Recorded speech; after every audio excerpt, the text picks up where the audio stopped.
Good evening. It is Thursday, the first Thursday in February, February 5th, 2026. And it's your questions answered live. I'm here with Dave, KZ9V. Dave's in the house tonight. I know everybody likes it when you show up. And it's been a minute to to try to get here. We've had some technical issues we had to work through, but we seem to be streaming, and people seem to be finding us, which is good because I totally hosed things 15 minutes before the show. This is how frantic things got. Yeah. So Dave, welcome. Yeah. Well, glad to be a last minute fill in here for Joe. So yeah. Yeah, Joe, I got a message from him about 3:15 that he said, I got no voice. So unless we want him to pantomime or do interpretive dance, it's it would have been a quiet show. So thanks for stepping in on the last minute, and good to have you here this evening.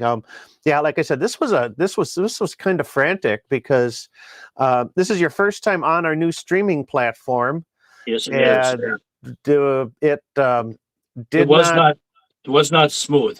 It was not smooth. No, it was not.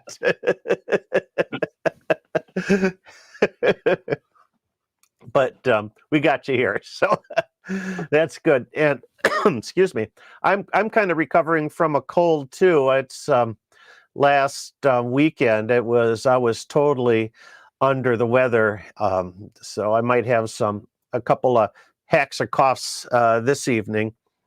Yeah.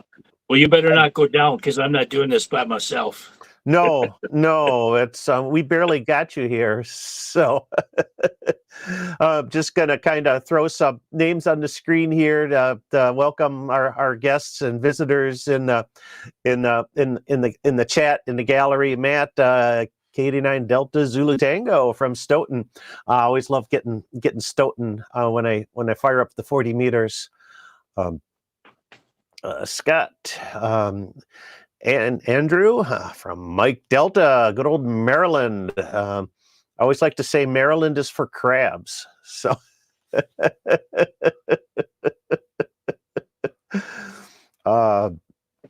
Arkansas and our buddy Mark, good evening. Thanks everybody for joining us tonight. And admits hopefully it'll be smooth sailing from here on out. So hey, look, there's a guy that I worked this afternoon at a park. Which one? KC0DWZ says he worked me CW this afternoon. Okay, I'm just kind of scrolling down here, so we'll get to Sao Paulo. Good evening, Todd from Green Bay, and yeah, Brazil. That's right. So, I'm not gonna get brush off my Spanish, so it's terrible. But good evening and thanks for joining us, Craig and Don Z. Don, we're going to be talking about the Minnesota QSO party a little bit later on in the show. So we'll give you our secret plans for the weekend. Yeah. Yeah, so I was out this afternoon testing 40 meters, and I must have worked him. So is he from Minneapolis? Don is. He's from the Twins. He's from Anoka, isn't he? Yeah, it's one of the it's in the metro area, so it's not so be grateful. Petoskey, Michigan. Oh, Petoskey is a cool town. I've been there. We toured a few years back.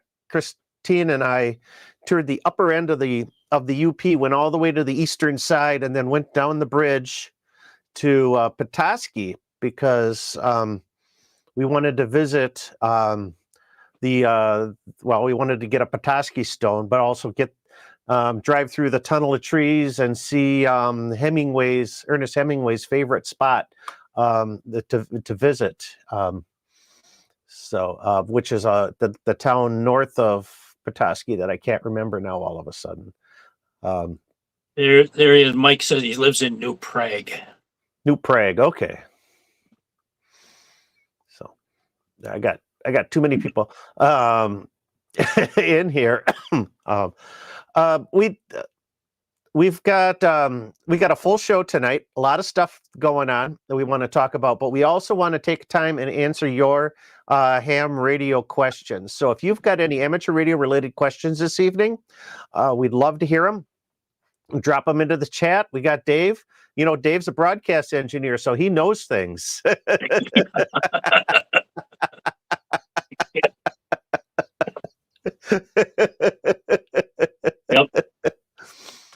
If I don't know, I'll make it up.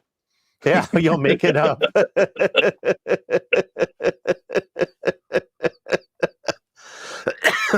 Jerry anchored POTA performer in the snowbank today. 71 on 10, 15, and 17 in a couple of hours. That is great. I know. I looked at the propagation last night, and we had another storm hit us, a solar storm, because the numbers just like totally dropped. But I think this afternoon today, they were back at a more reasonable level. So I'm holding on that things are going to be good for the QSO party coming up this weekend. So,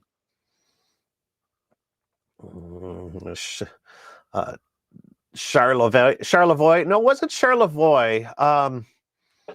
But that's the other fossil stone you can pick up off the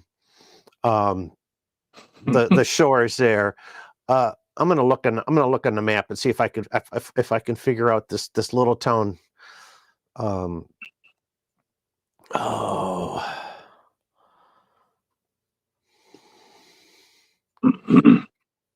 come on. So we've got a regular conversation going on here with Don Z. He's clarified it. He's in Anoka County. Anoka County. Yeah, and I knew that. The reason I knew that was because I was testing N1MM this afternoon. When I worked him, it showed up as Anoka County with his name because I have the Minnesota QSO Party history file, the call history file loaded, which I've never used before. And apparently it works because it popped up with him in Anoka County immediately. So that's awesome. A good sign. Harbor Springs is just around the corner from Petoskey, Michigan, and Ernest Hemingway used to visit there quite a bit. So I found it on the map just about the same time you threw that at me. So good deal. All right. So, but like like I said, ham radio questions, throw them in the chat. I see one here. This is a good one because it's something I do have a little bit of experience on. So David's asking, what is the best way to ground a G5 RV? I'm being told I sound like RF is coming through the mic. Okay. Probably what I would do is now a G5 RV, it's a multi-band antenna. I'm just going to explain it here what it is. 102 feet long, 51 feet. The wire portion's 102 feet, 51 foot on a leg. And then at the feed point, there's approximately 30 feet of window line, 450 ohm window line. And then at the end of that 30 feet, there's a transition to coax, and then coax runs the rest of the way in. If you are having problem with RF getting in, the window line part of your G5 is part of the antenna, because the RF energy should dip. You know, depending on what band you're in, it will extend down into the open feed portion. if it's getting into the braid of your coax, you probably got a common mode issue there. And I would put in some kind of either a 1-to-1 choke balun or a common mode choke of some sort to stop that RF energy from going down the coax, that common mode energy going down the coax. See if that fixes the problem first. Yeah, I'm curious how long his coax is too. Yeah, If he's right next to the twin lead or that could be. I run a G5 at home, and I got about 50 feet of coax that runs from the from the ladder line, the window line portion into the transceiver. I once or twice I would get some RF feedback, and I wasn't quite sure what was causing it. But as of late, that hasn't been an issue, so I don't know why I would get the RF sometimes and sometimes not, unless there was something kind of interacting. I think David says he's got 50 feet of coax. So yeah. And I wonder if he hears the issue on every band, or if it's just unique to one or two bands. Mainly 20 meters, it looks like. So, yeah, when I got the RF, it was on the 75 meter band. But 20 is usually the band that works the best with this antenna. From my experience. But I would probably put a common mode choke at that transition point between coax and the window line. Yeah, for sure. That'd be a good starting point. Mm-hmm. Yep. And not necessarily grounding so much, but I think that would be my starting point there. So, all right.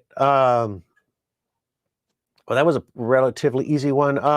We got another good one here. That's Flatlander says, could it be the mic gain is too high? That's always a possibility. Check your AL. When you're transmitting, check your ALC, and make sure that you're not overdriving. The ALC meter should be, is usually a scale, from if it's a meter like this, or if it's a horizontal kind of meter, you shouldn't run more than 50% deflection off that scale for ALC. That would be another thing to look at. Excuse me. Yeah, you're gonna have a tough night. Hey, you know what else I would do? I'm a big fan of these dummy loads. Mm-hmm. So if you have a dummy load, and you can go out there and disconnect right where the coax transitions to the 450 ohm line, put a 50 ohm dummy load there, and there you go. See if the problem goes away. That would be that would be an option too. Because it might be the mic itself, the headset picking up RF. Maybe the shield's not good with your headset. I don't know. Try a different antenna. If you have a dummy load, it'd be ideal, but try a different antenna too. Hopefully, those are different options that kind of steer you in the right direction. So, gave you a few different things to check out. Check common mode chokes, ALC on your meter, and check, use a dummy load to see if the interference is any coming from any other sources. So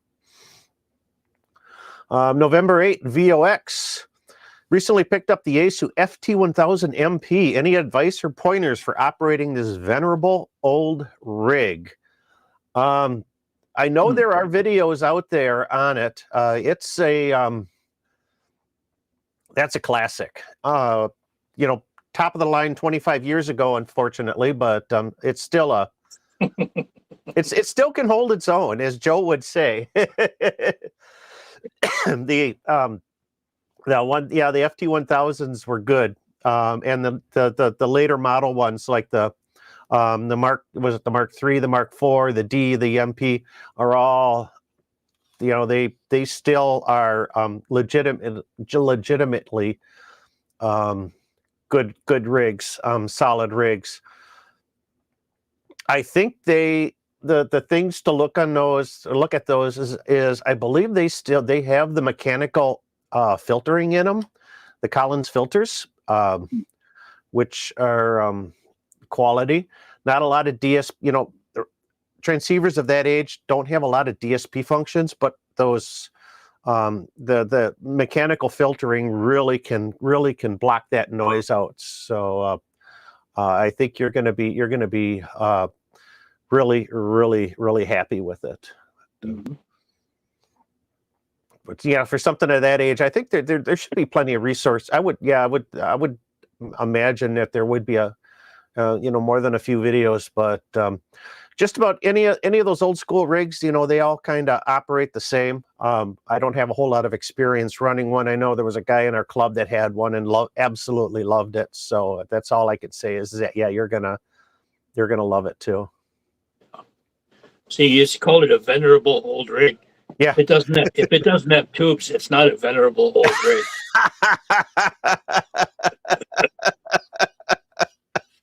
See this guy right here? That is a venerable old rig. Your old 101. Yeah.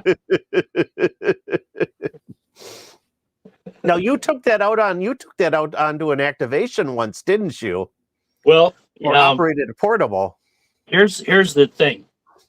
In my younger days, I came home from college, summer break, and I had spent most of my tuition money buying this Yaesu FT101. Don't tell anybody, but that's what I did. And so I had a girlfriend, if you can believe that, and I thought I'd really impress her. I have this shortwave radio in my bedroom closet, which is a story in itself. But I took this FT101 out of the closet. I put it outside on the picnic table. Okay, so I was like 18 years old at the time, and I thought my girlfriend would be really impressed when she sees my radio on the picnic table. But yeah, it didn't turn out real well. But that was probably my first activation. That was about 50 years ago. So there you go. Yeah. You're a man ahead of his time. Yeah. Yeah, the radio weighs 37 pounds, and the battery to power it weighed almost that much. So yeah, it wasn't very portable. All right. So we got a question here.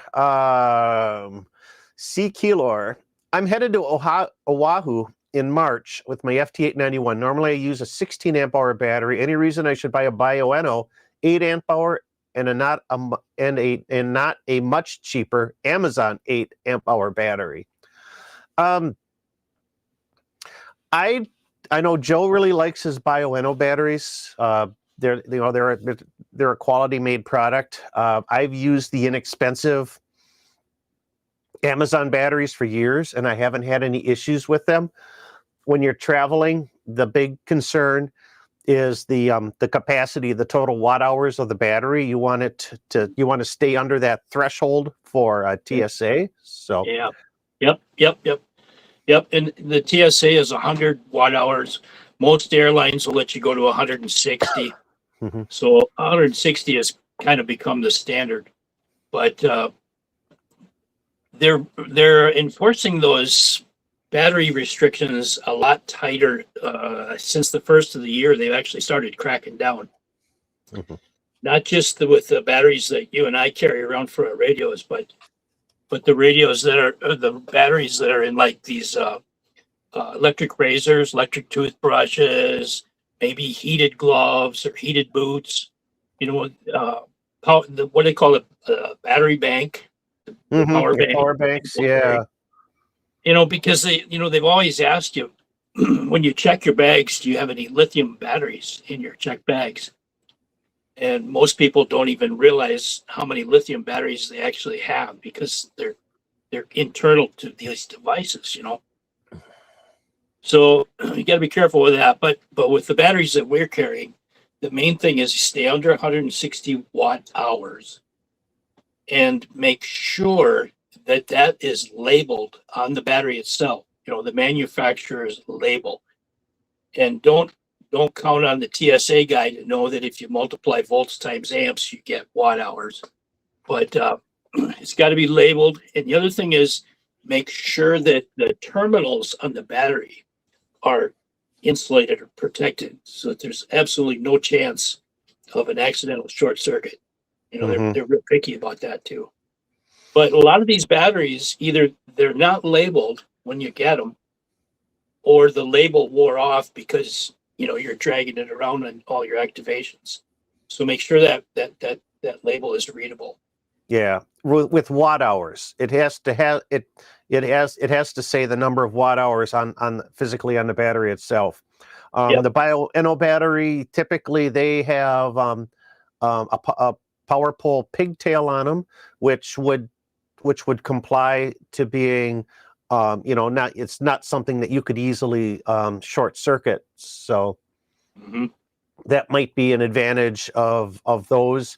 In investing in a quality battery pack if you're gonna be flying. I know one person here says that the BMS on the cheap batteries don't always work so well. It can be kind of hit or miss. The batteries I've had so far online have been pretty decent. I just saw a video a couple weeks ago. If you remember Adam Savage, from the Mythbusters guy. Yeah. He's got a channel called Tested, and they were talking about the quality control of these the 81650 cells, and the quality control is all over the place. And they found deficiencies. He was interviewing a company that has industrial X-ray equipment, and they X-rayed 1,000 batteries, and they said the deficiencies are all over the place with these batteries. So quality battery packs made with quality cells will probably have be more reliable in the longer term. It's just another thing to think about. So but other than that, the key points of make sure the battery is properly labeled for air travel, and that it is the contacts are properly insulated for transport. So, and obviously it's got to be in your carry-on bag. No lithium batteries in those check bags at all. Yep. And trust me, when they spot them in your checked bags, they will confiscate them, and you will never see them again. And you won't even know that they're gone until you open your bag at your destination, and there'll be a friendly little reminder in there that, hey, thanks for the battery. Yeah. The label needs to be, Scout says the label needs to be clear. Average TSA agent is not an average ham. They aren't. They're just following their rules, and they're looking at thousands of bags a day. So you're either gonna comply to their specifications, or it's gonna get tossed. So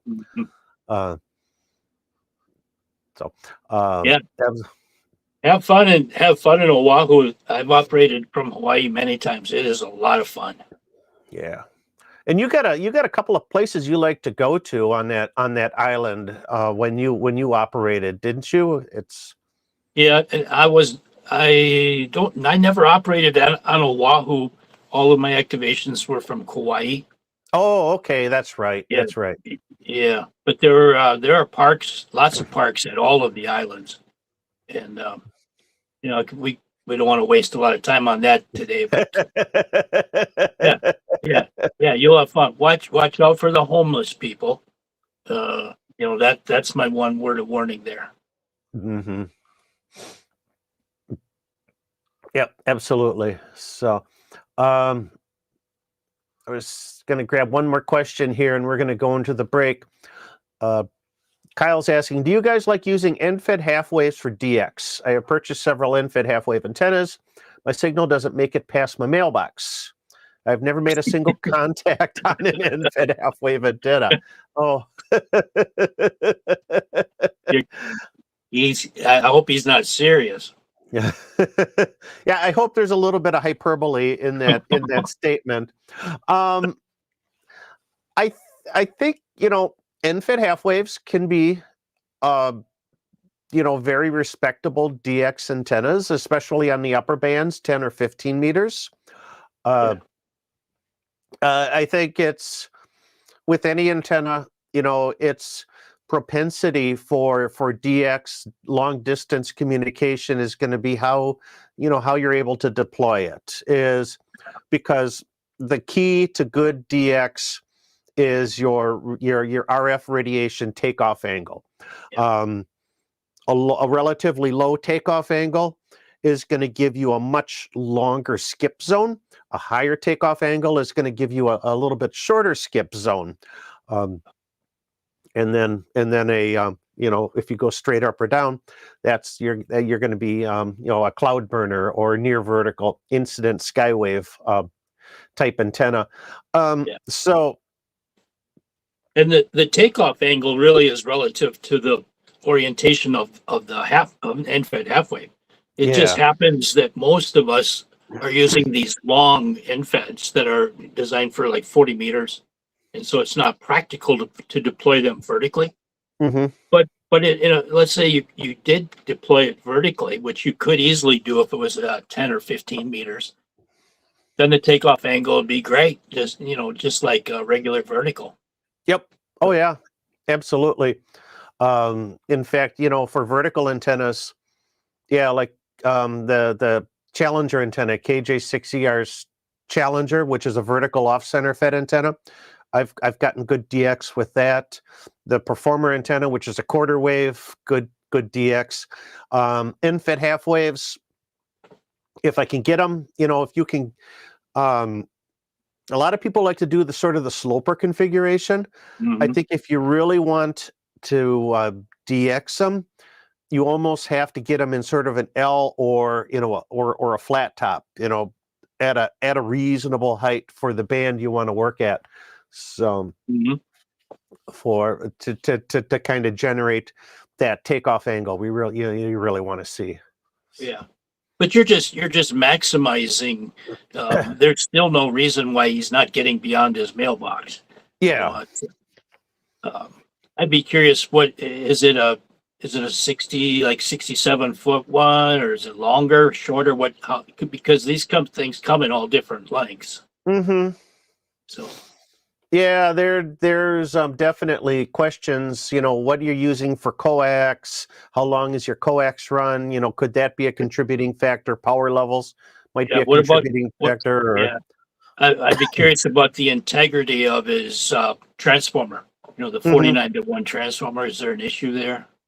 Yeah, that would be another question to ask. Those are the kind of things, maybe we could, to help sort of get a little bit better understanding of how the antenna is set up, then it kind of get into the particulars of why it's not why you're not making contact with it. So because honestly, you could stretch that thing 4 feet off the ground and make thousands of contacts. So there's something going on there that's not right. Yeah. Oh, certainly. And let's see. I got a couple statements here.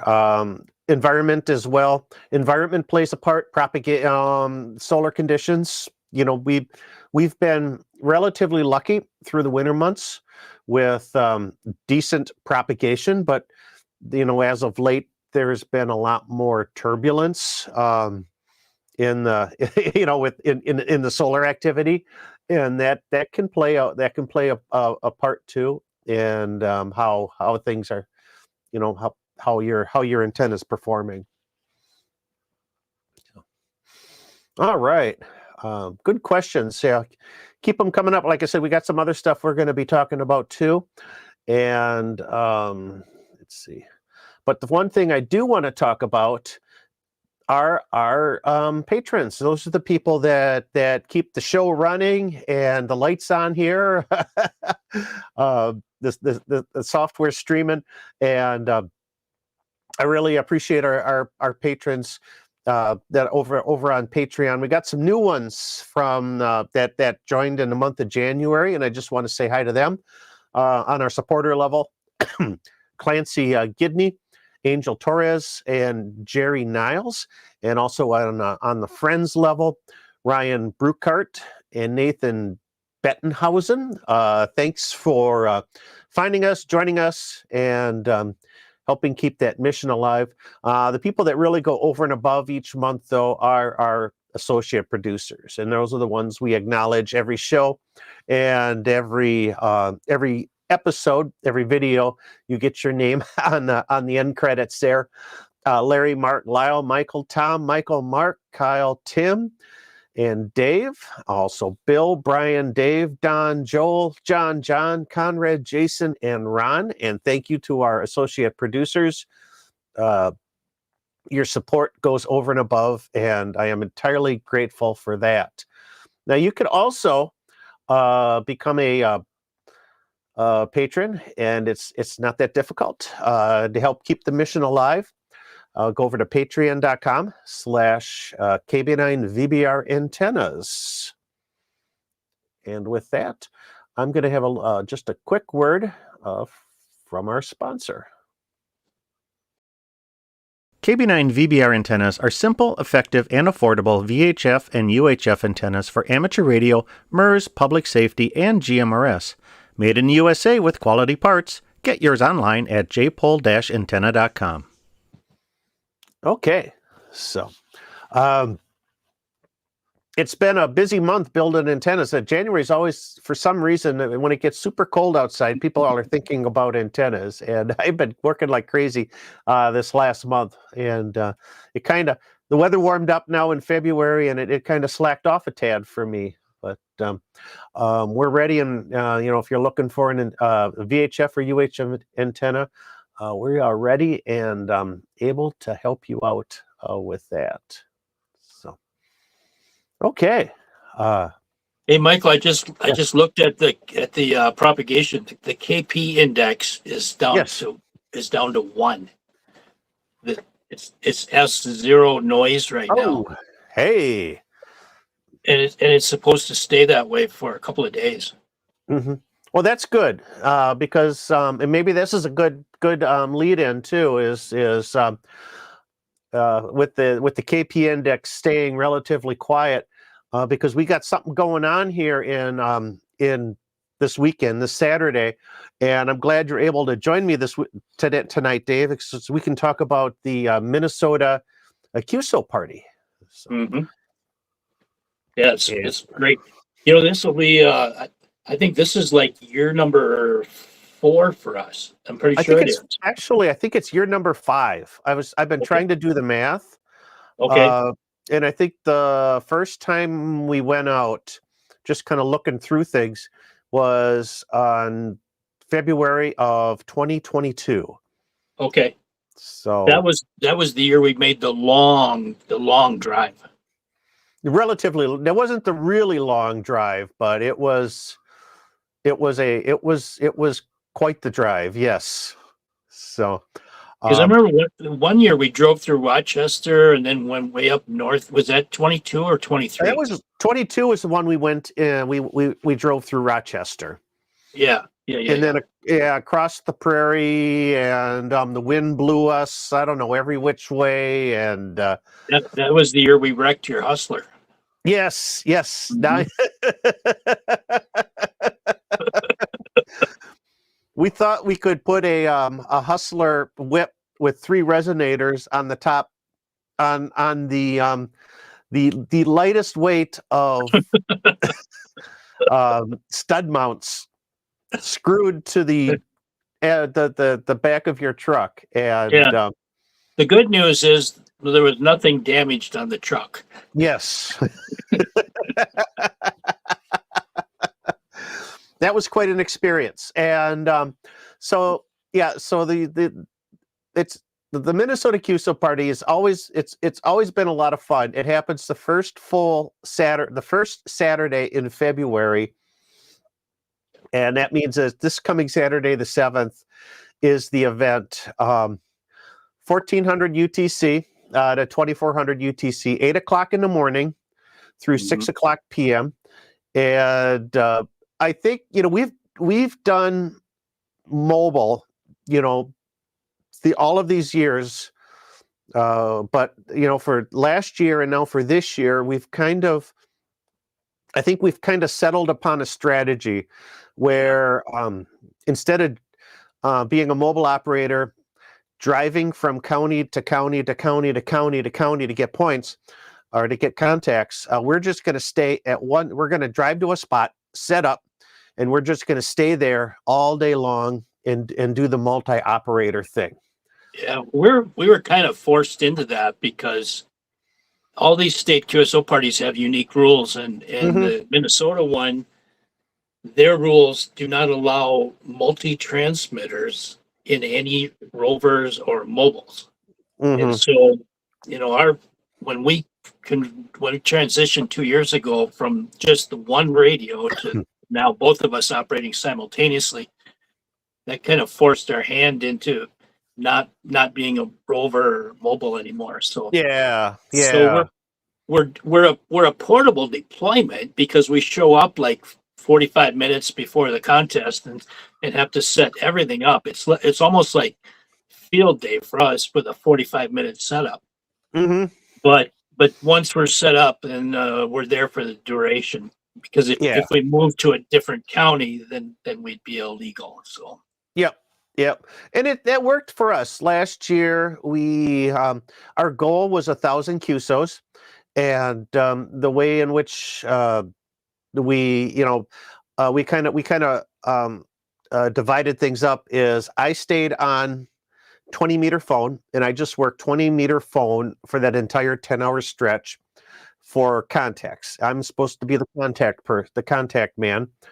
And then Dave, you're gonna primarily hover around 40 meters, both CW and phone, and you're the multiplier. Yeah. So you're the multiplier man, and I'm the points person. I think that's what I called it. So yeah. And we kind of used some of our Parks on the Air experience. We know from experience there that we can generate a big pile up on 20-meter phone. Yep. And a lot of them will be Parks on the Air guys. Yep. So you combine them with the Minnesota QSO party guys from all over the United States trying to make contacts with us now in Minnesota for the day. Yeah. So 20 meters is just endless. And we've even toyed with the idea of if we could run CW and sideband simultaneously on 20 meters, that would be even better. But logistically, that's difficult. We still need to figure out that hurdle. Yeah, but truth be known, the multipliers are crucial, and so we really have to focus. One of us, and in this case, it's me. Focus on 40 meters because 20 is too long for the Minnesota County multipliers. Yep. So by staying on 40 all day long, there will be times where my rate will be pathetic, and and I'll have to do some searching and pouncing when a rare multiplier spots himself. But when those multipliers, but here, if you do the math, here's the thing. If we get 1,000 Qs, then every time we get another multiplier, it's like 2,000 points. Yep. So those multipliers, the difference between 98 multipliers and 99 multipliers is 2,000 points. So makes a big deal. And some of these counties only have mobiles or rovers that are there briefly at some point during the day. So it's like finding a needle in a haystack. You got 10 hours and you got one guy that may be there for like 20 minutes. And you got to hope that you find him when he's there. So it's tricky.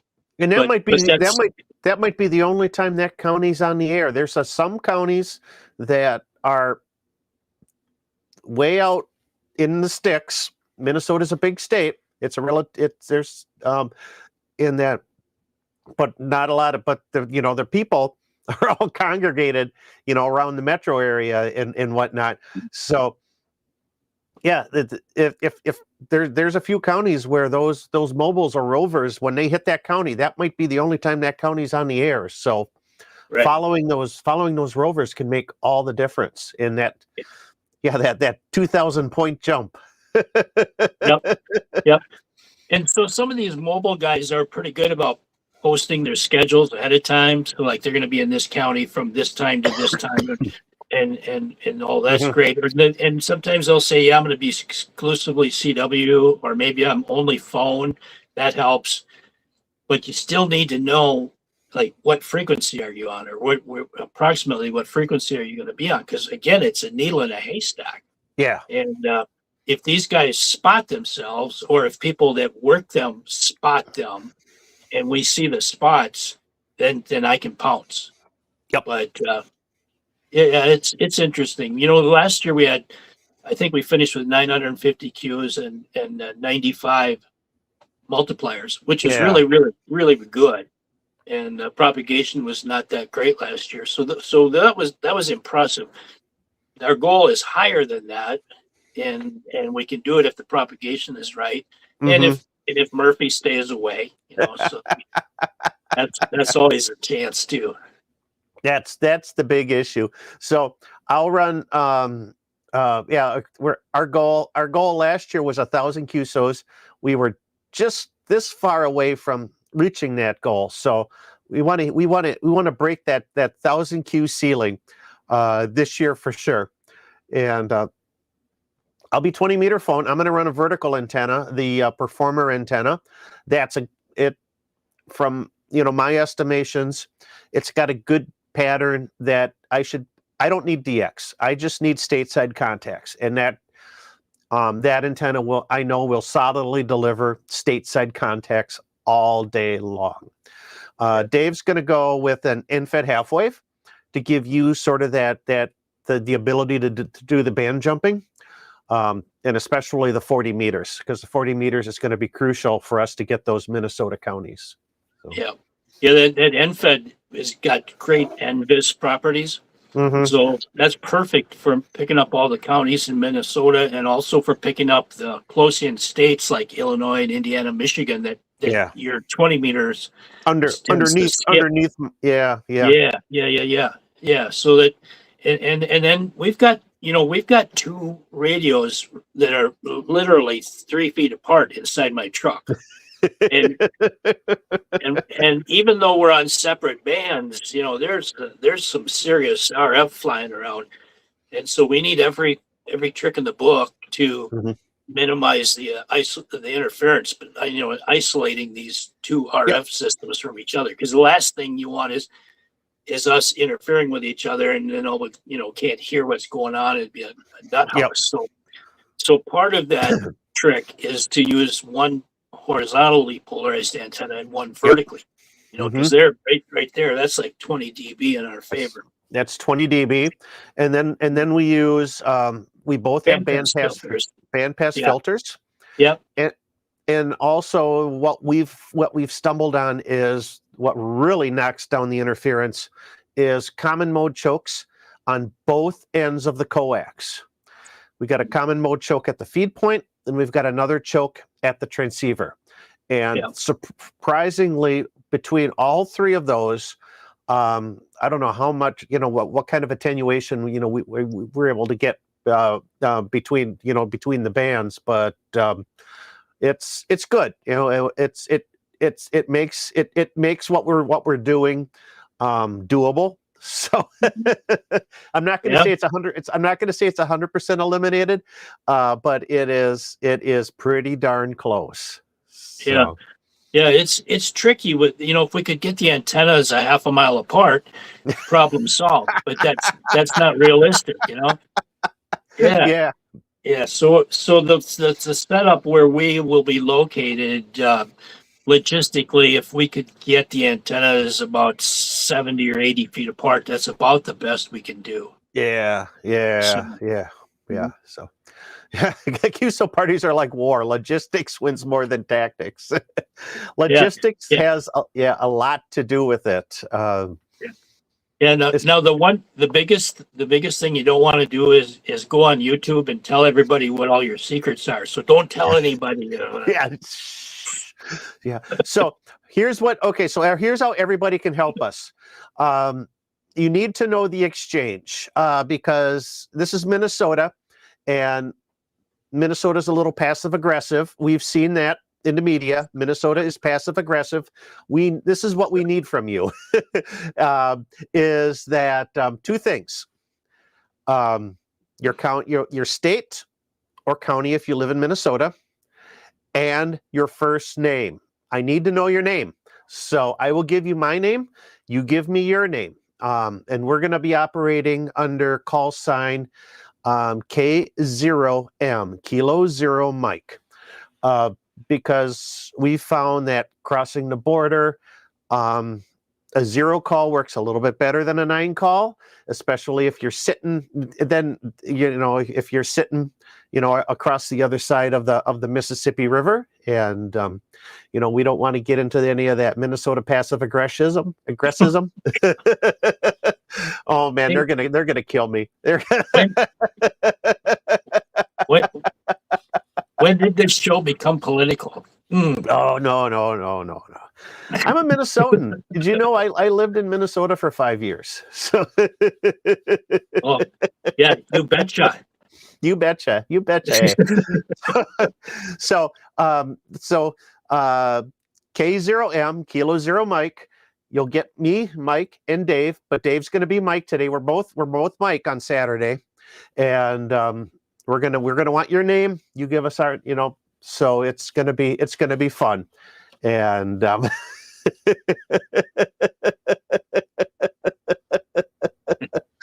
yeah, Don knows. Oh, hey. You watched the movie Fargo there, hey, and yeah, that's Minnesotan. That is Minnesotan. We drive right through Wabasha and the scene of grumpy old men, so we fit right in. Oh, we do. That's why we're wearing flannel shirts. I wear my red plaid jacket. So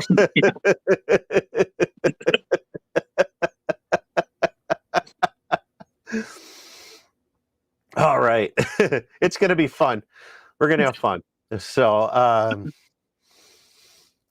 we have a couple of questions here. And, 45 is asking us, do you navigate using Quick Trips as waypoints?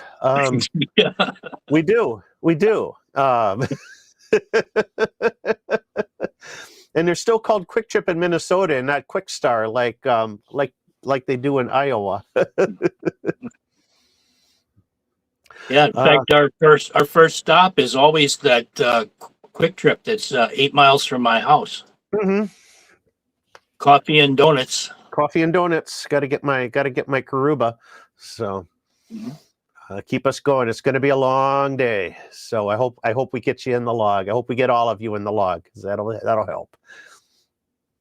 Okay, Ron's asking, where did you purchase your 450 ohm ladder line? Do you prefer solid or stranded? The last time I purchased ladder line, I got the solid, and I think it was the 16 gauge solid.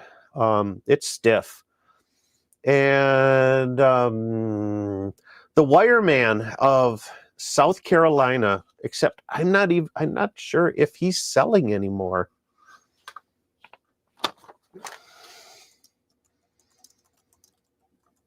Oops, I'm gonna see here if I can find him.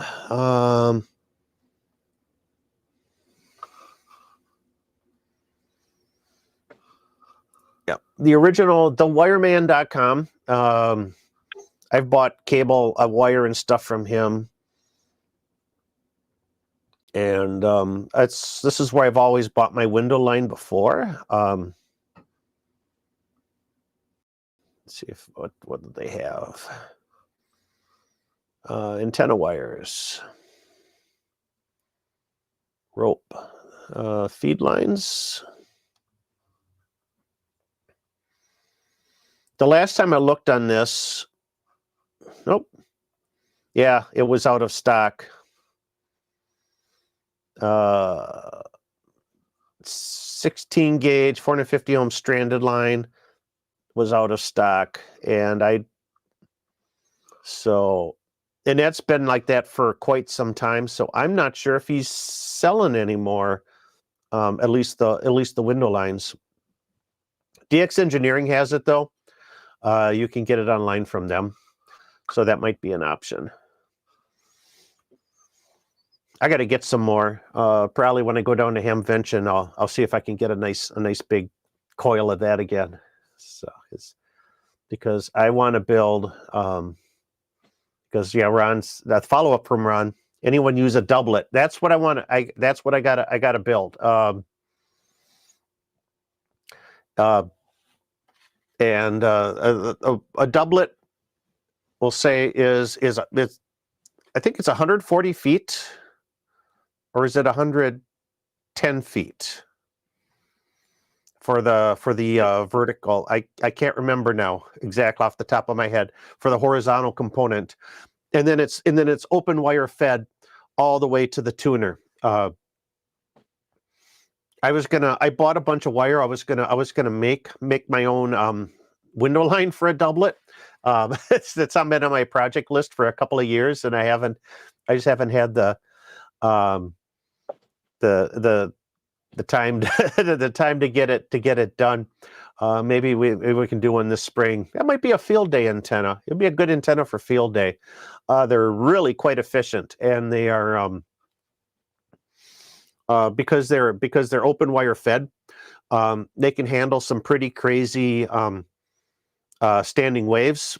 So you can use your tuner at the feed at the transceiver. The big works really well for those as a multi-band antenna. Use a piece of coax after the ladder line. You can typically a 4-to-1 balun is what you'll use to transition the window. If you're using 450 ohm line, if you're using something higher, you might need a different impedance, and then you can run that into your tuner into your house. So yeah.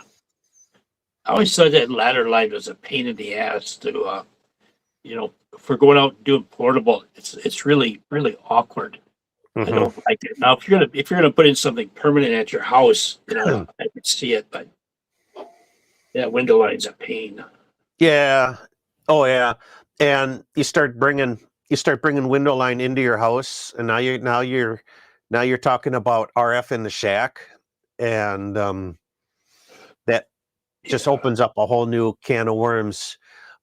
If you can use a transformer outside, and then bring coax into the house, that does help fix a lot of those types of issues.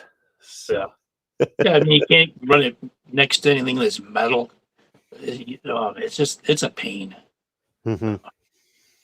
Here's another question of guy with an antenna in his attic.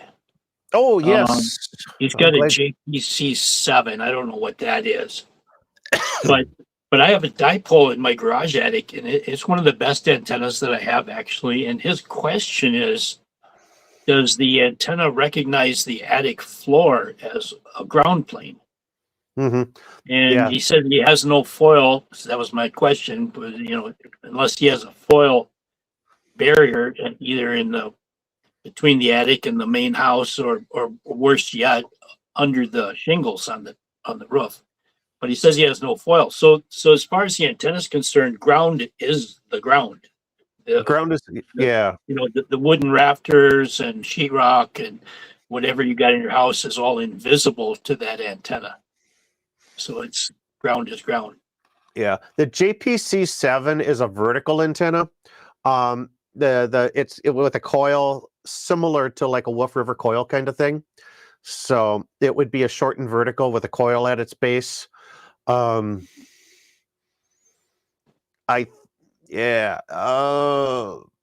So does that require a ground plane?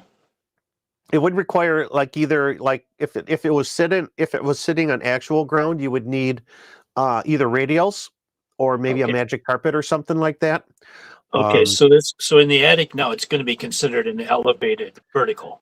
That might be that might be where he's having his issue, is that it might be considered the antenna is thinking that it's because you're off the earth ground. um your counterpoise wires need to be tuned or resonant. So if you're having issues with the antenna getting a good match, I think that would be the first thing I would try is one or two counterpoise wires, and then shorten them or lengthen them. You can roll them up or unroll them. If you roll them into a tight coil, that kind of shortens them electrically. See if that makes a difference in its performance. So is this JP7, is that a single band antenna or is that a multi-band? It's a multi-band because it's got a coil at its base. Okay. So you can with the slider like a Wolf River coil. Yeah. That makes radials more difficult because obviously you can't have tuned radials for every single band.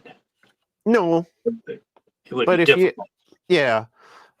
but that might be. But if you're using it in your attic, now if you're elevated, you don't need a lot of radials. You can get by with just one or two, just fine. So maybe try a single, tune it, adjust the antenna for say like the 20-meter band, and then try about 17 feet of horizontal wire as a counterpoise and see what it does.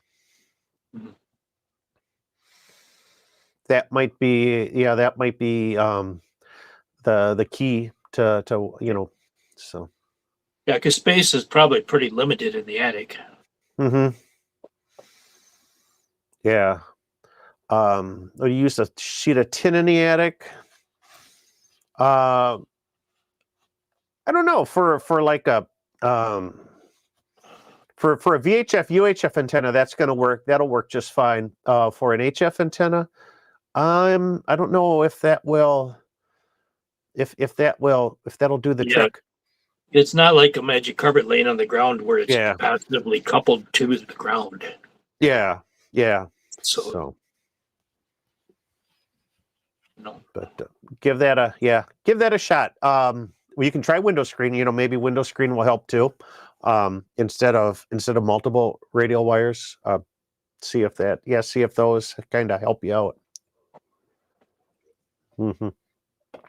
So hopefully that gives you a direction. So excuse me. Okay. Hey, here we go. He's got a follow up here. It says he's using the JP7 in a dipole configuration. Oh, okay. So they're horizontal, like a horizontal dipole. Oh, okay. That should work great because work.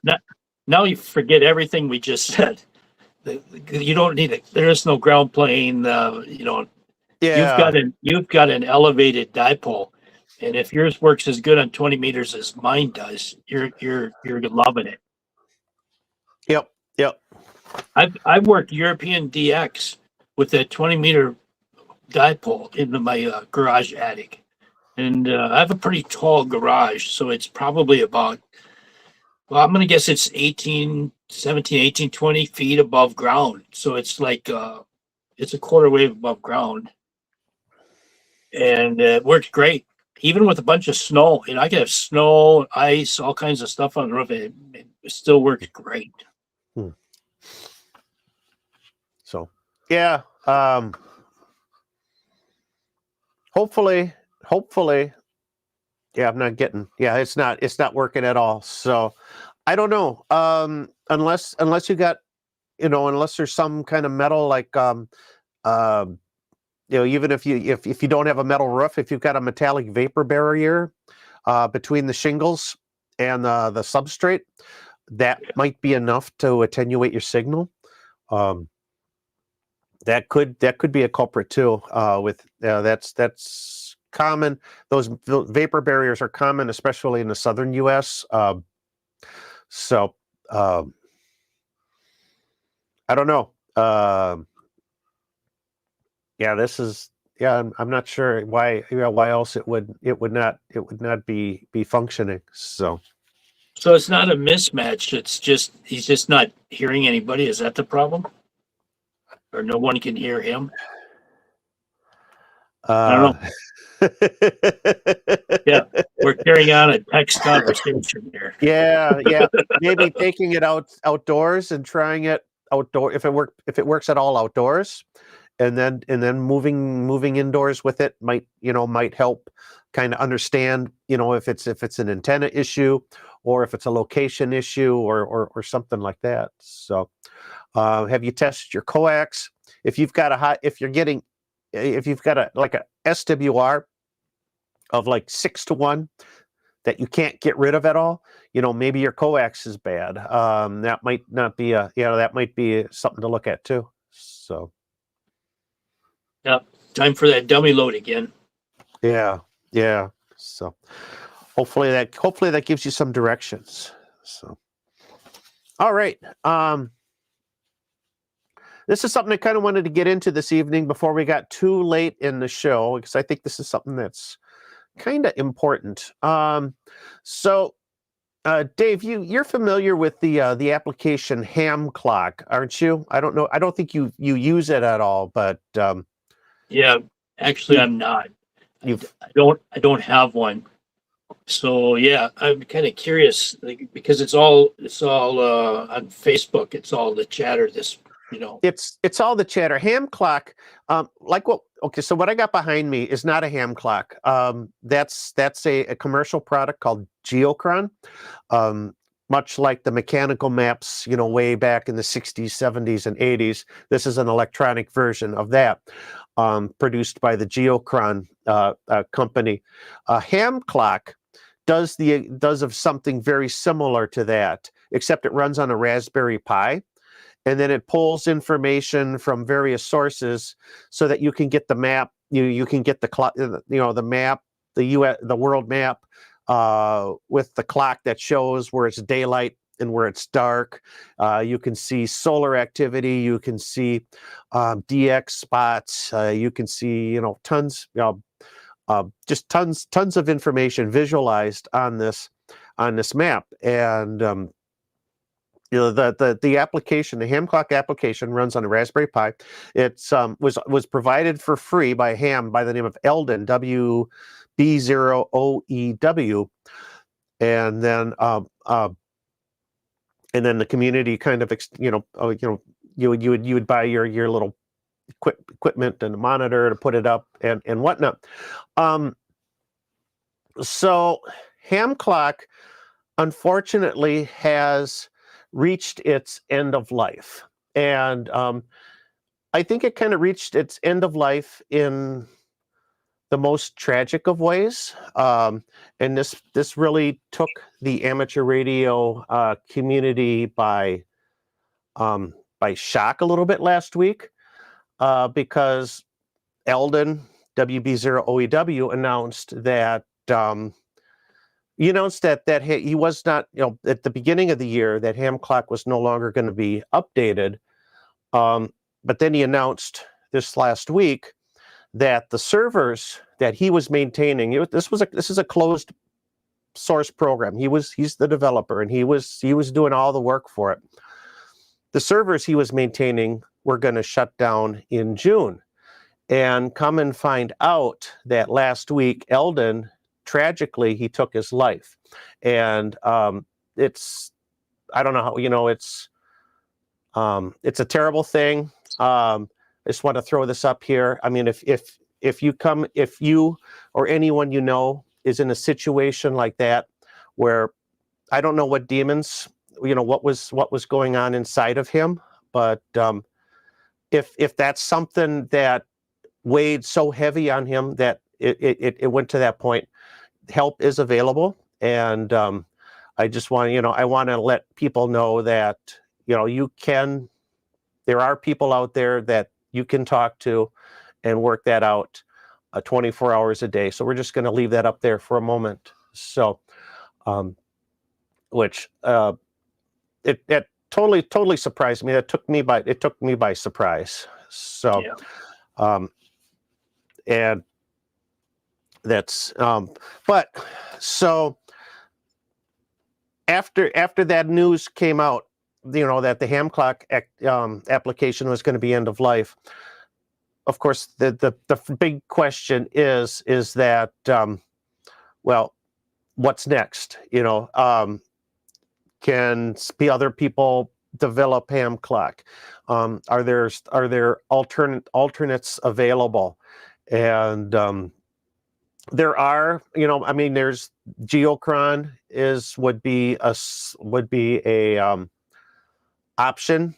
It's not the it's not the most affordable option. The hardware device and the software is like, I bought it at Hamvention. It was on sale, but it was still a few $100s. It's not like it was something that was, so it's not a low cost thing. And that's something that some people consider. There is something that's all of a sudden is kind of coming out into the wings, and it's called Open Ham Clock. And this is a web-based, sort of a web-based implementation of what you would see with the original ham clock application, although it's not 100% identical to it, but it is something that's, I guess it's free at this point by donation. Just a little configuration screen. Excuse me. That you can just put in a couple of things, your grid square, your location, and a few kinds of settings, and then time zone. I can say I'm in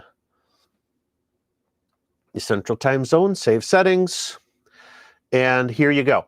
So all of the information that you would, I'm not going to say all of the information that you would, of a big share of the information you would get with ham clock. You can get with this Open Ham Clock that runs off of a browser. So it should be easy to use with a PC with a monitor, multiple monitor support, maybe a device like a Pi or something like that. Anything with HDMI, you could probably a kick out onto the screen. So, we can see the map, where it's dark, where it's light. Of course, this is kind of neat. You can move things around. We can zoom in. I don't know if ham clock did all of that or not. Call sign, your clock, your solar information, spots, POTA activators. All of this stuff is kind of on the screen here. So all things that people were looking for in sort of that visual display that kind of gives your ham shack the sort of gee whiz look. That's why I like my Geochron in the back. I like the ability to be able to kind of stare at that, see what the propagation's looking like, how the DX is coming in. That kind of gives me those clues of, well, how's the day going to be, propagation wise. So how is this financially supported, Mike? That's a good question. I think it's donations at this point. I don't know if I can get back to that settings screen or not.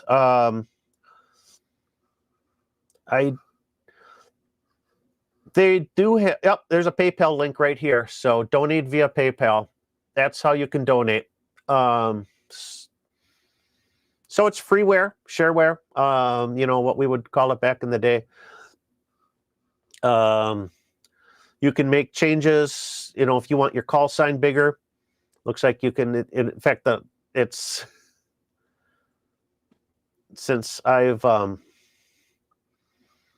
used this last, it looks like they've even added more features. So this is like total work in progress. So a lot of, they're taking a lot of feedback from the community, getting it out there, trying to make changes, make it all better. So it's So this is an open access website Mhm. that yep. no passwords, no usernames, nothing. Nope. Nope. It looks like you just go to that settings page. You kind of save your settings, hit the save button. It must make a cookie, and then you can just run that on a monitor or a screen or something like that. And yeah, Hmm. so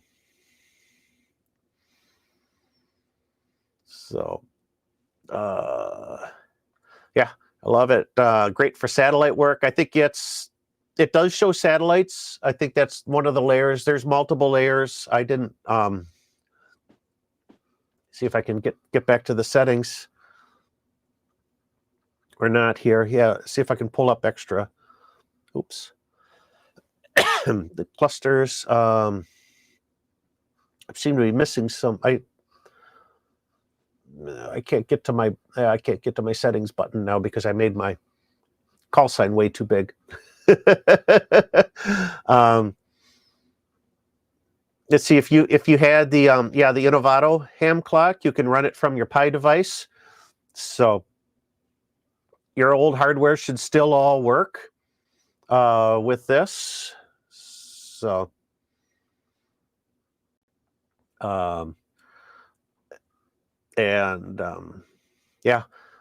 it's changing. There's a GitHub repository for it. People are making mods for it, so it's gotten a lot of acceptance. It looks like within the community, which is really cool. So it's I think that's gonna be I'm gonna have to keep an eye on this. I like my Geochron, but maybe this is something I can throw throw on another screen upstairs where I work. Where my work computer is. So pretty neat. Like when I see stuff like this, it really reminds me of what I lived like two worlds of ham radio. I got out of it for about 35 years when I had kids and jobs and stuff like that. And so when I started, there were no computers. Okay. So Yep. your shack didn't have a computer monitor or an HDMI screen or a computer, anything. And then I come back in 2015. And the first thing I noticed is that, holy cow, look at this QRZ.com. This is pretty cool. Oh, yeah. Wow. And look at all these apps and these electronic logs and databases that instantly call up the name and the location. It's hard for, I bet you probably a third of the ham community cannot relate to us old guys when we talk about when we had a ham radio shack, and nice shack, but there were no computer monitors, there were no computers, nothing. It's like night and day. It's just amazing, really, and all for the better. I'm not, I don't want to go back to those old days, but it's really changed everything. They got lightning detection, reverse beacon network. Look at that. Lots of cool stuff that you can. Now, of course, my screen is going to get all kind of cluttered here on my tiny little screen. Lots of features. So, yeah. keep an eye on this ham clock. Openhamclock.com. And I see here just one last thing about Eldon.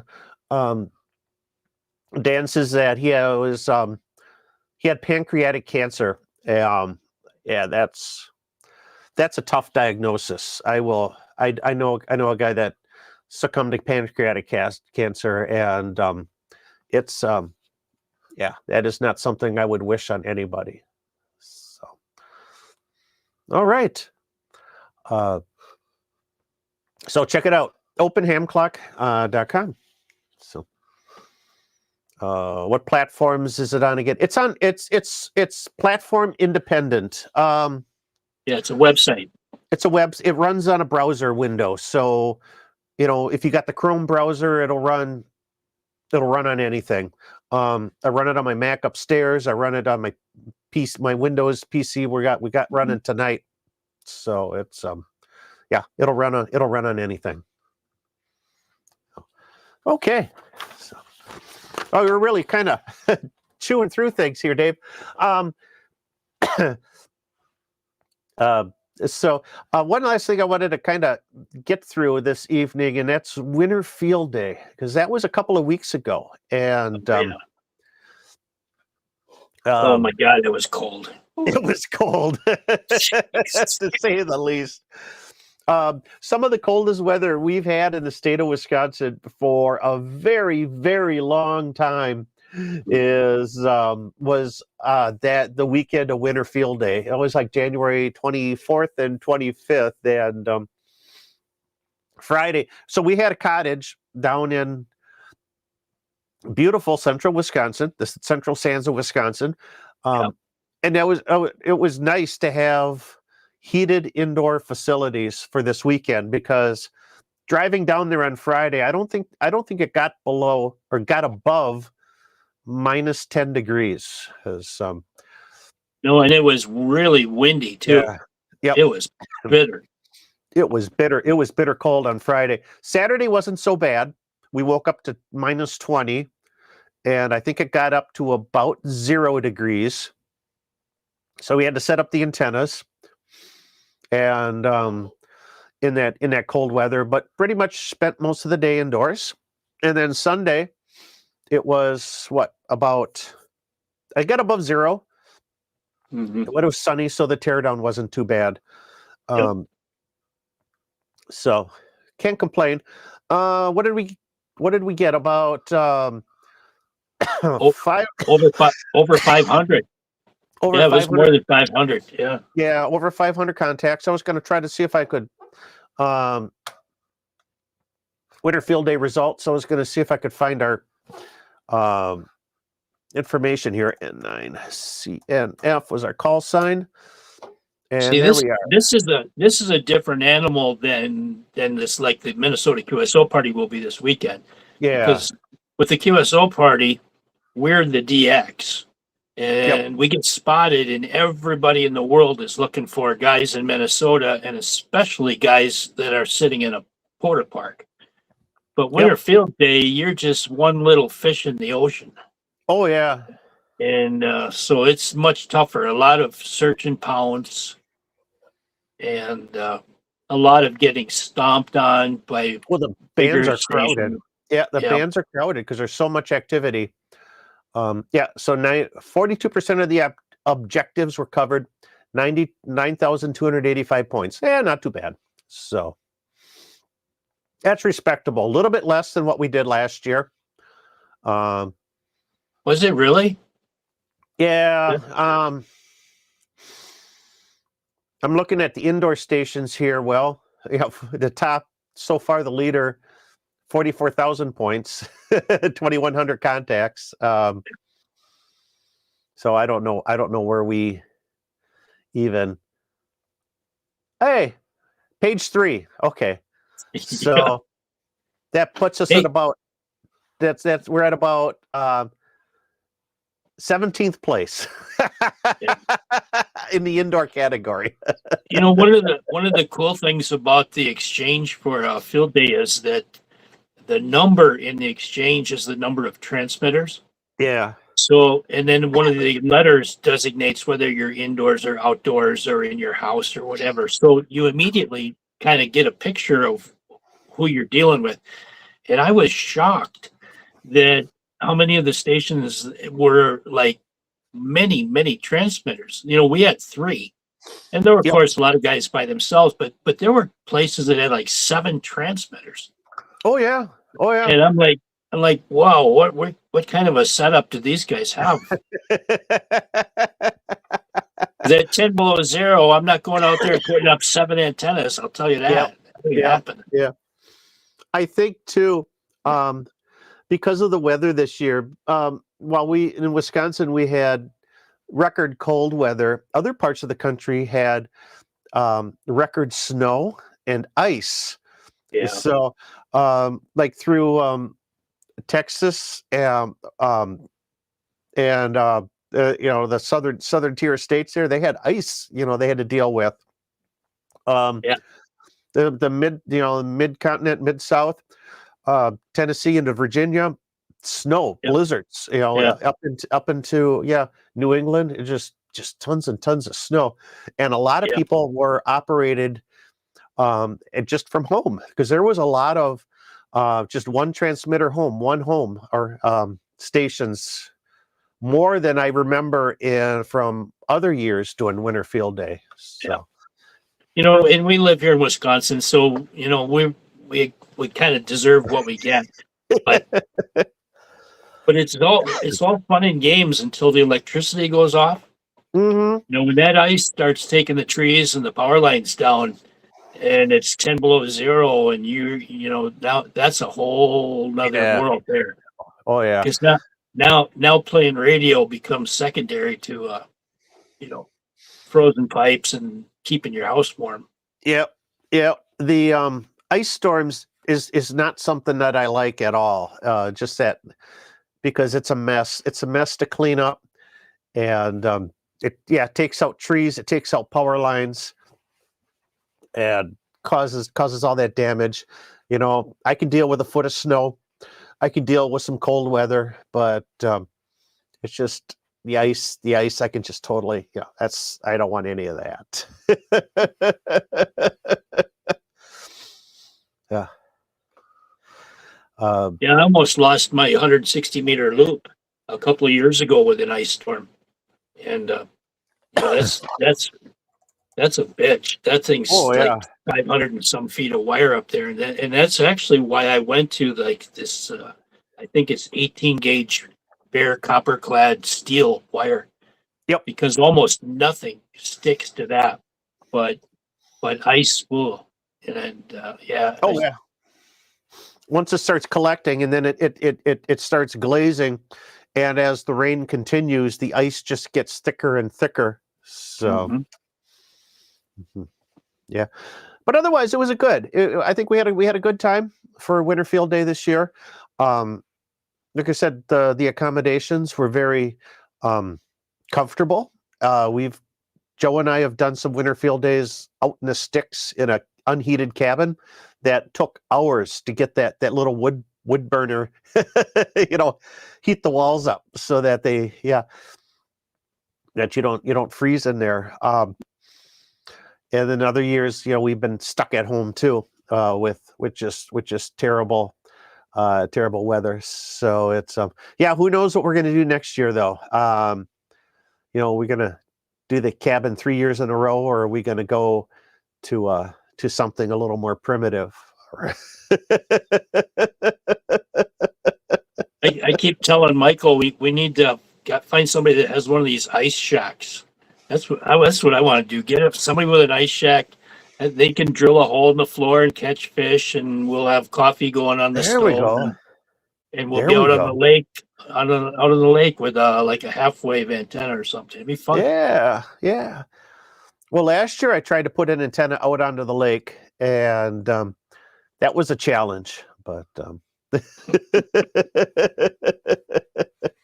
try something a little bit easier. That if we do the ice shack. There's a guy in Minnesota that he's in my contest club, and he's got a pretty nice shack actually. And he goes up into what do they call it up in northern Minnesota? It's like not the Boundary Waters, but oh shoot, I can't think of the name. But yeah, he drags that. He's a big POTA guy too. Is it up on the North Shore or? No, it's out in north central Minnesota. Okay. Up in the lakes up there. By Bemidji? Yeah. Okay. Like up by not Grand Marais, but Pewabic, up in somewhere up there. But this thing's on wheels. The shack is on wheels, so he pulls this thing with his 4-wheel drive truck. He can go anywhere. as long as he doesn't get stuck, No, you get But stuck. but yeah, it's got holes built into the floor, so you drill the holes in your fish. You got tip ups there, and they're all indoors, so you're not running outside. It's pretty sweet. You ever been in one of those? The It's shacks. it, yeah. I I mean, in the old days, it was deluxe when you had heat and yeah. a TV. And some old guys would bring like a recliner, some old wannabe recliner, and they'd be sitting in there in their underwear. It'd be so warm and Oh yeah. watching TV, and if the fish didn't bite, who cared? But it'd be I've fun to be in there with a radio.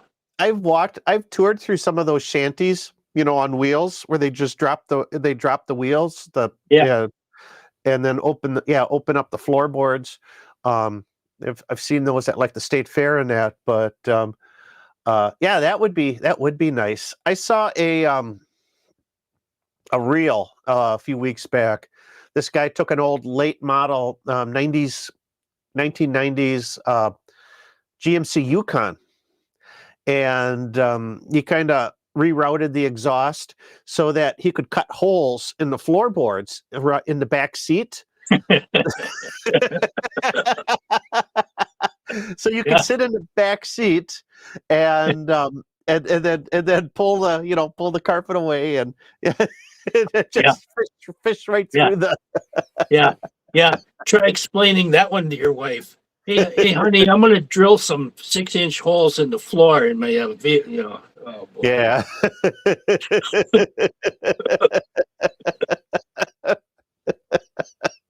He wasn't married, was he? No.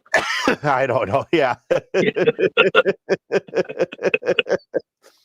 There's an old timer that had a 1990s minivan that cut holes in the floor. Minivans might be, the Yukon's got rear wheel drive, so you got to worry about the drive shaft, but a minivan would be front wheel drive. I'd give you a little bit, other than the exhaust system, those would work well for that. I know with my Caravan, you can take out that middle row of seats, and then leave the bench seat in the back, and then you would have all that space for ice fishing. So, Oh boy. Yeah. Oh yeah. I hope my wife's not watching this upstairs. yeah, absolutely. Oh, wow. All right. I don't know. We got any more questions? I don't know if we got any more. I think your friend was up at Lake of the Woods, maybe?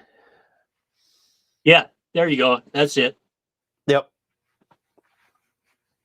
That would be In fact, I'm sure he'll be on the air Saturday with the Minnesota QSO party. All right. I just don't know what park he'll be at.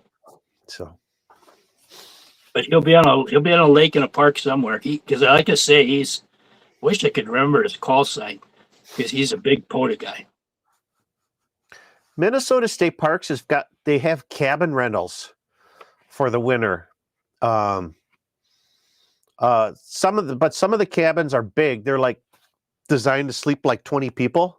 But I thought that might be an option one of these years too, is to look at some of those cabin rentals. Mm-hmm. But then, yeah, that would be quite a weekend. I finish up here. I do got one question I kind of wanted to get into. It was an email that I got a few weeks back, but I thought it'd be good on the show here to talk, especially with you, Dave. It's from Alan, and he's asking about an HF antenna.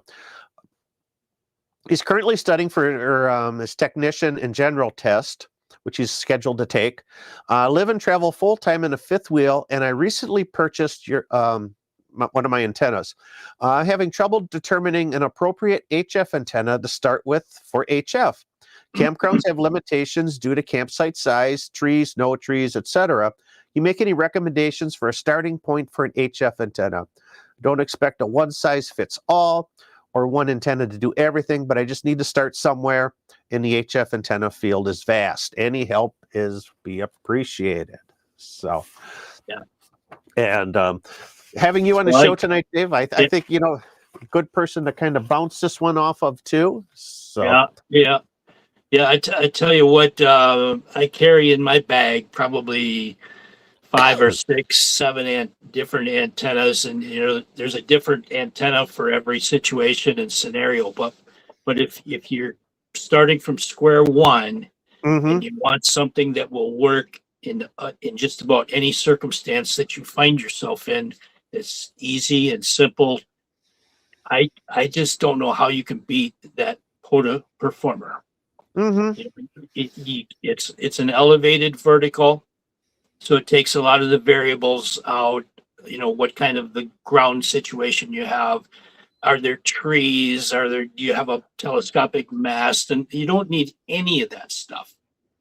All you need is a simple tripod, like a photography tripod, or I use a clamp and clamp it to a picnic table or Yep. whatever it is. It's just something to get that 17-foot telescopic vertical up in the air.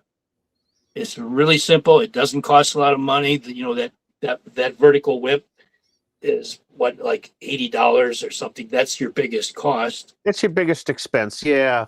And Yeah, absolutely. and then even the Porta Performer, I guess, is designed with 2 radials, hmm but I go one better. I go one radial. I make it really simple. So all you got one vertical element, you got one horizontal piece of wire, and it only has to be a couple feet off the ground. It's got to be elevated, but it doesn't have to Yep. be high. So a couple feet off the ground, and you get it the right length, and start with 20 meters because 20 meters is always an option. hmm And there you go. Piece of wire, telescopic whip, and a tripod, and you're in business. And Yeah. Yep. I think 10, yep. that's the starting point, really. And that'll give you, the performer will give you 10 through 20 meters with that 17-foot whip. If you want to get down to 40 meters, you can add a coil like the Sporty 40. Exactly. And then, when you say you're using only one counterpoise, now the advantage of one counterpoise versus two, or I should say the advantage of two versus one, depending on which way you want to look at it, is with two counterpoises at a 180-degree angle, you're going to get omnidirectional coverage. Yep. If you're using just one counterpoise, you're going to have directivity. And Yeah. sometimes you might want directivity and sometimes you won't. Now, it's not like big gain, like forward gain that, Right. with the counterpoise. The directivity is more like what we call front to back ratio. Exactly.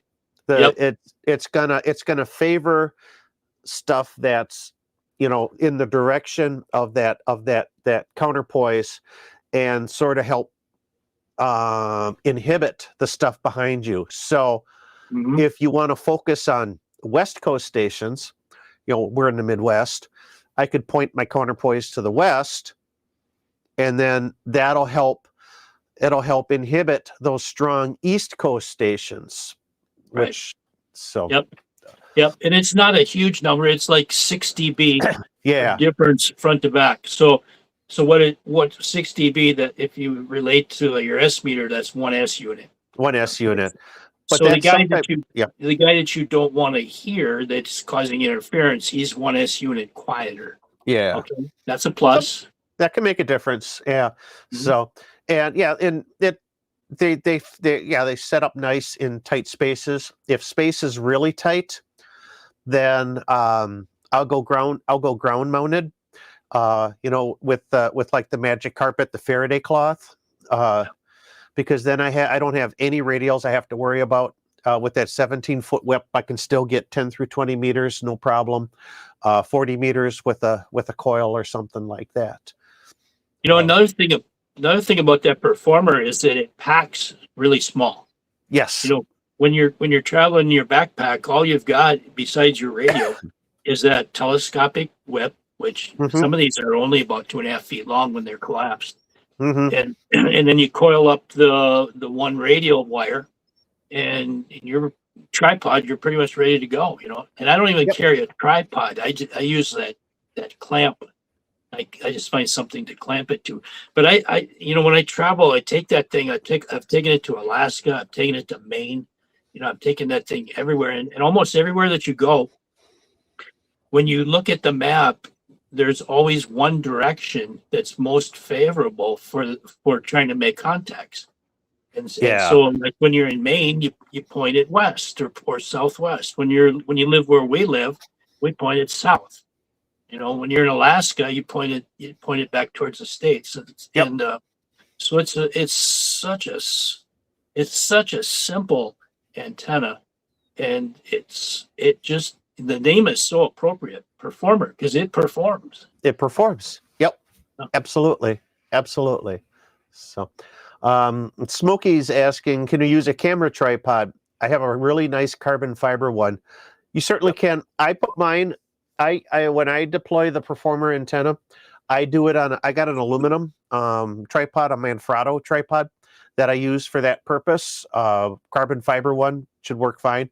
Carbon fiber is pretty lightweight, so you're going to want to either guy it or sandbag it, or weight it down just to give it that extra stability, because your whip will catch the wind. The 17-foot whip will catch the wind. So consider that. Michael, before that Performer became so popular, you remember we did a video up on Rib Mountain, and Yes. and I had discovered this thing, and we didn't know it was a Performer at the time, but if you remember, I mounted mine on a PVC pipe.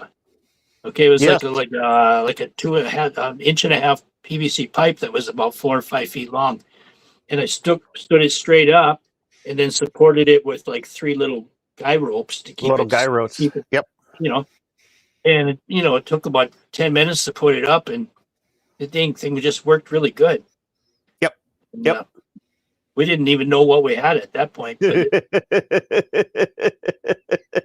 45's asking, how do you calculate the length of the radios? Well, they're going to be tuned radials, so you're going to they'll want to be resonant. You'll want to use the formula 234 divided by your frequency in megahertz will give you the length in feet of your that your radial should be. Mhm. So if you want to be on the 20-meter band, you would punch. Get up my calculator here. It's 468 or Well, 468 That's for a divided half by wave. megahertz. Yep. But we're talking quarter wave, so we got to cut that number in half. So 234 Okay. divided by, so we'll say 14 megahertz equals. Says this doesn't. Oh, what is this telling me?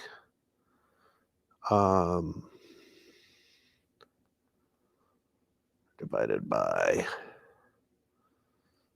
So while Michael's crunching the numbers, I'm going to tell you that There we go. I hit the wrong button. Yeah. No matter what number he comes up with, your results will vary. 16.7. So Okay. 7. All right. So what you're going to do is cut it long, cut it for at least 17 feet. Yep. And then put it up, and then put your VSWR meter on there and see what you got. And if it's resonant too high in frequency, then it's too short, and then vice versa. Yep. And your radial is going to be slightly different than my radial, and Michael's radial will be slightly different than. Velocity factor, is the wire insulated? How high is the end off of the ground? Is it 2 feet? Is it 6 feet? Is it 10 feet? Okay. So once you get that thing all tweaked and tuned up, then what you want to do is try to replicate that as closely as possible with every deployment. So when you take it down and put it back up, try to keep the variables the same. Yep. But it's Exactly. sweet. It's very, very forgiving antenna. If you're off by a couple inches, it's not going to be the end of the world. Yeah. And what now Greg KJ6ER, we talk about his antenna, the POTA Performer, the KJ6ER Performer antenna. it really is just a standard elevated quarter wave antenna. What he's done is he's done all the homework and made all the calculations to kind of standardize everything, standardize what the length of the counterpoise needs to be, standardize what your width length needs to be, so that if you follow his instructions, you can take, the antenna out and set it up, and it's going to be repeatable and work every time. So the way he kind of, he's done his calculations is that you get, set your counterpoise points to where they need to be, and then make any slight adjustments with just the whip length, and it gets you right into the ballpark you need to be.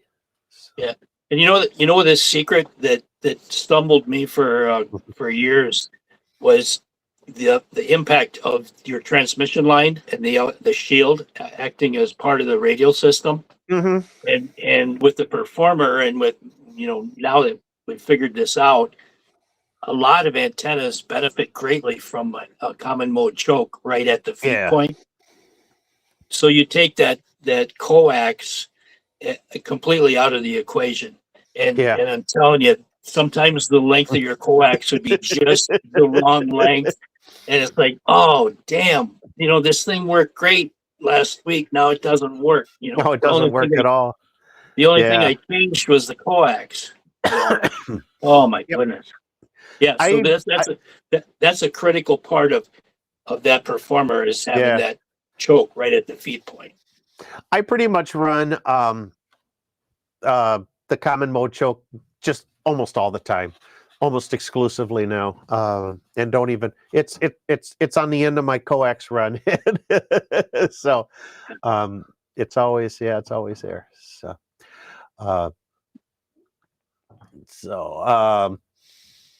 all right. So there's other antennas you could use, though, if you're looking for something for camping that's in a tight space, but the vertical tends to be the most, I'd say, the most forgiving. It takes up a small amount of real estate, takes up a small amount of space in your kit, gets you on the air. Yeah. And you don't need vertical support. If you need vertical support, now you're dependent on trees or some kind of a fiberglass pole or something that, if some of those things are out of your control. Mm-hmm. Yep, absolutely. So, all right. Well, that's good. That's a good question. Hopefully that'll get Alan going there. I'm going to grab one last one here, and then I think we'll probably be winding things down. Tierney, I'm not even going to go there.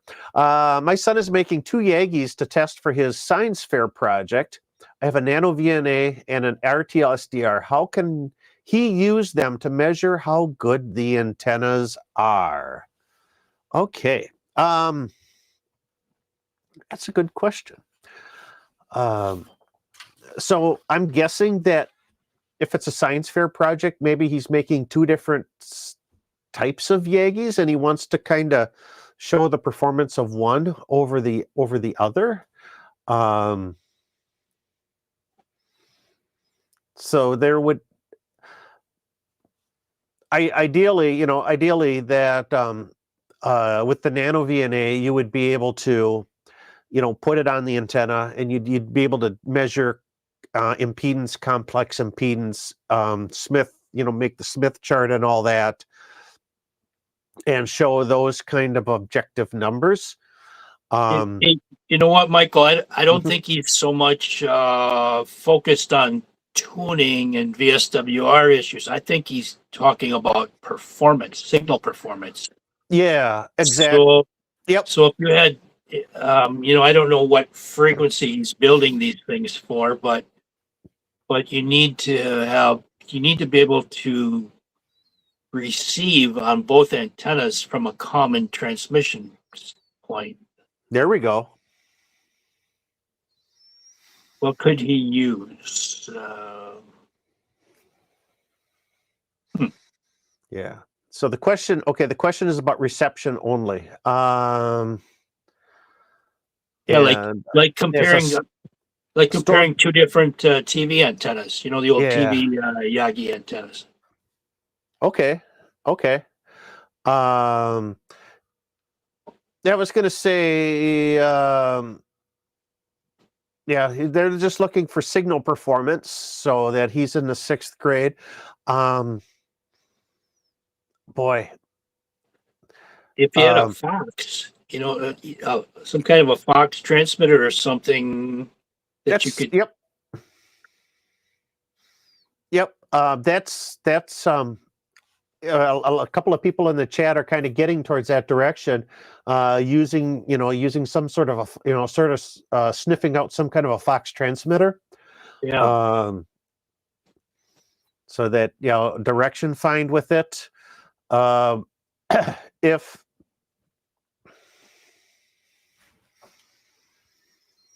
I don't know what frequency you're going to be building them for, right, but right. maybe something that might work well is I'm just kind of going I'm just kind of spitballing here, but NOAA weather transmitters, they broadcast at a roughly about 160 megahertz, which is just a little bit above the 2 meter band. Yeah, So it's VHF. the VHF, Yeah, but most Yagis that are tuned for 2 meters should be able to pick up those NOAA transmitters quite well. Now, the thing about them, the thing about one of those transmitters is they pump out like 1,000 watts, because the National Weather Service is all about coverage. But if you had if you were able to go to a high spot, maybe you could sweep. If you can get a list of all the frequencies that these transmitters are on, and you could sweep around and see if how many of those transmitters you could find and map, and how far away they are, what their signal strength is, from antenna A to antenna B. Maybe that would give you sort of a performance indicator, because they're always going to be those transmitters are going to they're going to be transmitting continuously at a constant rate. So that you could see how many transmitters you could pick up in a given location, or number two, compare the signal strength of a distant transmitter between your two Yagis. So that's kind of how like we test. At least I test two antennas comparatively. I'll use Whisper. yeah. So I'll feed both of the antennas with the same frequency and the same power, and I'll transmit on one, and then I'll transmit on the other, and then I'll transmit back and forth 3 or 4 times, and then you look at all these SDR receive signal reports from all over the planet, Mm-hmm. and you can compare the data of when I used antenna A, I got 6 dB signal, and when I used antenna B, the average was like 9 dB. So it works really good for. I've used it a lot. Yeah. Yeah. So hopefully, yeah. Okay. So Tierney says that, sorry, I was serving dinner at the time. We can measure transmit too. So maybe, okay. So if you want to do it on the 2 meter band, maybe you could send somebody out with a handheld radio, There you 1 go. mile, 2 miles, Yep. 5 miles. As long as it has a signal strength meter on it. Yep. A/B comparisons that way. The person receiving, with the antennas, the only person that needs to be licensed would be the one transmitting. So the person with receiving, all they need to do is to collect data. So that I guess that would be your RTL-SDR receiver, could give you you'd be able to use that to measure signal strength, relative dBm, things like that. Even better, Michael. He says he's Mhm. going to use a 705 for the receive. Okay, so there you go. So, so hopefully, yeah, that'll get you in the right direction. The nano VNA is not, you'd be able to you'd be able to measure, things like, like I said, what the SWR, the impedance match of the antenna is like that. But yeah, those field tests, those field strength tests, I think, if you want to see, the performance of antenna A versus antenna B. If it's a Yagi antenna and you want to get super fancy, if you could do some, like kind of like sweep it, so so you can sort of graph, how the signal gets stronger and weaker as you go inside and outside of the nulls too. So beam width. Yeah, what the beam width of the antenna is. So so sky's the limit on that one. So hopefully this, you have to let us know how the science fair turns out. That sounds like a lot of fun. All right. I saw another question come up here quick, and then I think we're going to be shutting down here for the evening. But Kendall asks, what is the POTA Challenger antenna I've heard of? Okay, the Challenger is a variation of a vertical antenna that Greg KJ6ER's created. He calls it a vertical off-center fed vertical antenna. So think about this. You got your off-center fed dipole antenna with a standard dipole. Your feed points in the middle, leg A, leg B. They're equal lengths. That's a monoband antenna. With an off-center fed dipole, if we move the feed point to a position that's about 2/3 of the wire is on this side, and then 1/3 of the wire is on this side, the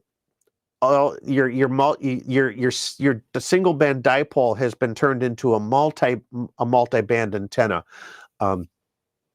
Your impedance is going to change, so you have to use a balun, a 4-to-1 transformer, but you get a multi-band antenna. Well, so now let's take this concept and turn it on its side. So instead of a wire dipole, we take a vertical whip. He's using the 25-foot chameleon whip. Extend that up so that we'll say for the 20-meter band, it roughly approximates what that length will be. I think it's like 180 inches or something like that, 179 inches if I remember correctly. At our feed point, we put a 4-to-1 transformer, and then we run a counterpoise along the ground that is about 70 inches long. Now all of a sudden, while it's not a multi-band antenna, it is a vertical off-center fed antenna that has that shows some really good RF radiation takeoff angles that work quite well for DX propagation. So that's the easiest. I think that's the simplest way in which I can kind of describe it there. But yeah, it's a variation of the performer antenna where he's using a longer whip, a transformer, and then a ground level counterpoise for better performance. Yeah. So. Yeah. Hey, stay tuned, because next month Michael will describe the Dominator. The Dominator. I've played with the Dominator, and I get it. It's a little. I've never been able to get a really good match with it on the 20-meter band. So. It's pretty cool though. If for people that don't know who Greg is or have never checked out his webpage, the guy he's just incredible fountain of information with these antennas that he has modeled. He's computer modeled them to death, and then he goes out in the field and tweaks them, and then he puts all of his data and all of his results out there for free for the world to just play with. It's very cool. And we've made several videos using his concepts because they're solid concepts, and I love delivering them. Showing them off. KJ6ER is his call sign. Go to QRZ. You'll get his contact information, and you'll get you on his email list, and you'll get a font of information about his vertical antennas. So it's always coming up with new stuff. Mhm. All right. Well, this has been a really good show. Got through most of what I wanted to talk about this evening. And I gotta save my voice because we got a big thing coming up this weekend. It's Hey, the key to success in a 10-hour contest, especially for a guy with a voice like mine, is Yeah. those recorded macros. yes, Okay. yes.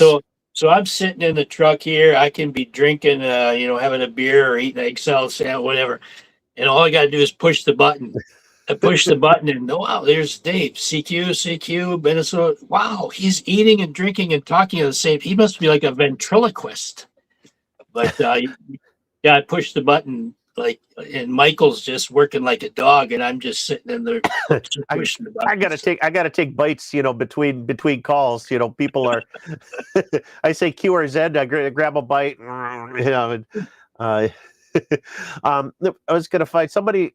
Somebody posted something about, the Minnesota QSO party is this weekend, and I was gonna pull up the comment, and I can't find it now. Minnesota QSO party is coming up. Let's see. I don't have it here on my screen anymore. Saturday, February 7th, starting at 8 a.m. till 6 p.m. Dave and I will be on the air. K0M. K0M is the call sign we're going to be running under. And we need two things from you if you're going to talk to us. We need your state, if you're outside of Minnesota, or your county in Minnesota, and your first name. I need your first name. So, because that's the way Minnesota rolls. So we're on a first name basis. Yep. So it's going to be fun. So I hope we get you. We want 1,000 contacts this Saturday for the QSO party. We're going to be at a park on the Mississippi River. It's going to be cold, but we're going to have fun. So, so I hope to catch you on the air this Saturday at the Minnesota QSO party. And then our next live stream is going to be happening on March 5th at 7:00 p.m. And we'll talk about our next big event, the Wisconsin QSO party, which happens in March. Yeah. Yep. And one significant rule difference. Actually, there are two rule differences. One is that in Wisconsin, the CW contacts count double. Yep. So we got to put a little emphasis on that. And the other thing is that they do allow multi-transmitter mobiles. So we tend to at least hit two counties instead of just one. So yeah, and we don't need your name. Oh, I think you do. No, we don't. Not for Wisconsin. No, what I can't remember what is the exchange in Wisconsin? I can't remember. It's just your state signal reporting state 59. Okay. Yeah. Well, that's not very friendly. No. Yeah. Which first name, legal or goes by? Nickname. It doesn't matter. It really doesn't matter. A lot of times we get nicknames, so it's yeah. It only matters if you turn in a log and it doesn't match our log, then there's a problem. Yeah. So all right. Yeah, so we're both, like I said, we're going to be multi-operator, but Saturday we're both going to be Mike. So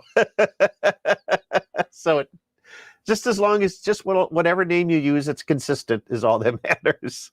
Yeah. All right.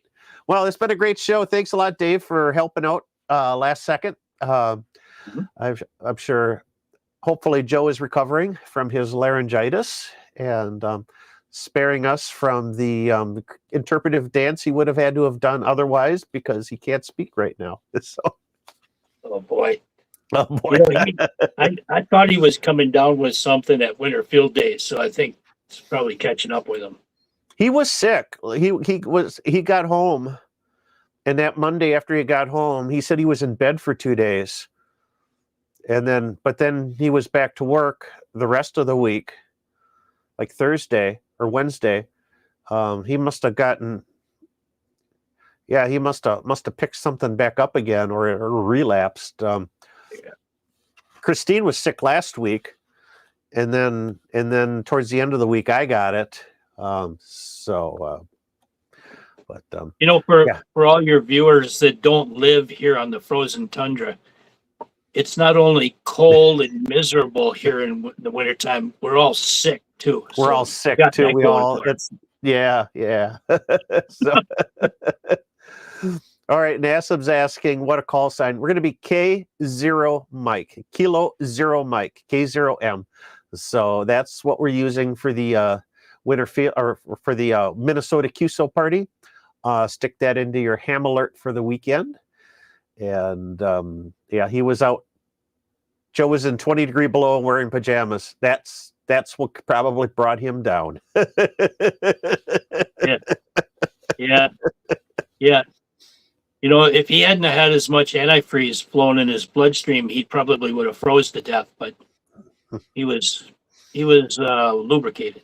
He was lubricated. Well, we all were that weekend. So. All right. Well, thanks a lot, everybody, for tuning in. We really appreciate it. It's been a great show, and hope to catch you on the air this weekend and in the stream in the live stream next month. So, for now, I'm Michael, KB9VBR. Yep, I'm Dave, KZ9V. Yeah, you have a great evening. We'll catch you later. 7-3.